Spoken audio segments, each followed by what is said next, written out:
think I may have been under a kind of pretentious impression that at some point I would grow out of chicken math. Well, I'm here to tell you that we don't grow out of chicken math. In fact, it just gets more like insidious and sneaky.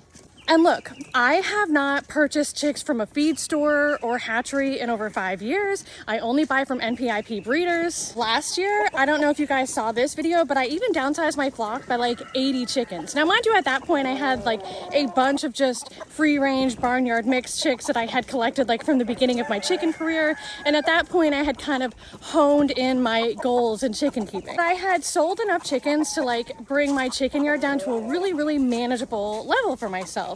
And then this year came.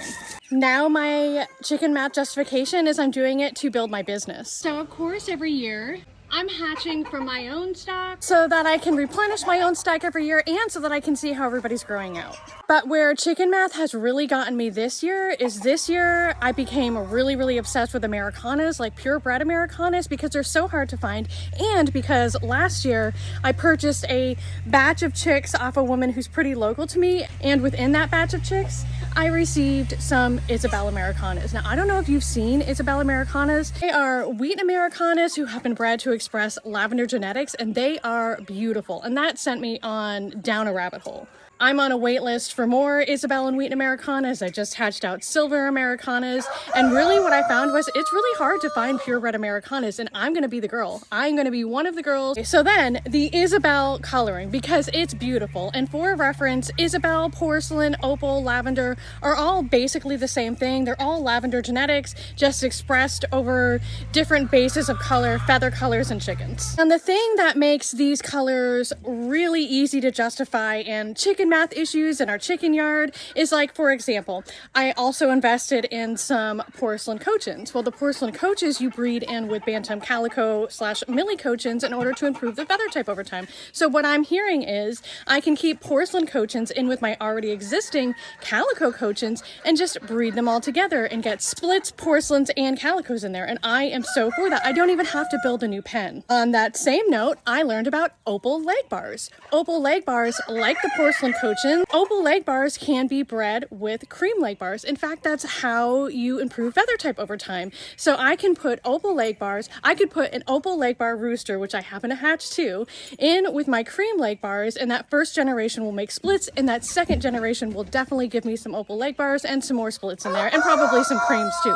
But the point is, I can put them in with my pre-existing cream block, and I don't need to build another pen. And really, let's be real about the leg bars, because last year when I downsized my flock, the leg bars were one of the breeds that I was like, I'm not selling them anymore because they are auto-sexing, which is great for the buyer, but as the breeder, that meant that I was left with all kinds of male chicks that I had to figure out what to do with ethically. And so this year I was like, I am not doing that. I don't want to hatch leg bar chicks. And so I sold off my flock last year with the exception of like 2 hens and 2 roosters who were pets. They're like my beloved pets.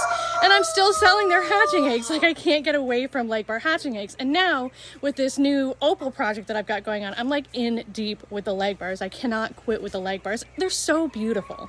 And the opal leg bars, they're like so stunning. This lavender phenotype across all these different breeds of chickens, I'm obsessed this year. Finally, okay, so you know my silky project pen. Can I tell you that at one point I didn't like silkies? I didn't want silkies. I said I would never have silkies. They're ugly.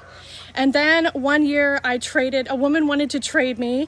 I gave her hatching eggs and she gave me a couple silkies several years ago, and I was hooked from that point on. They're just so sweet. They're great broody moms, and I had to have them. And from that point on, I built my mixed silky pen. Well, can I tell you that I have now been introduced to showgirls? Oh my God, and again, after I got silkies, I was like, no, those naked neck silkies, they're ugly. I would never have those. But now I'm going to pick some up on Friday, and I could not be more excited. So anyways, the struggle is real.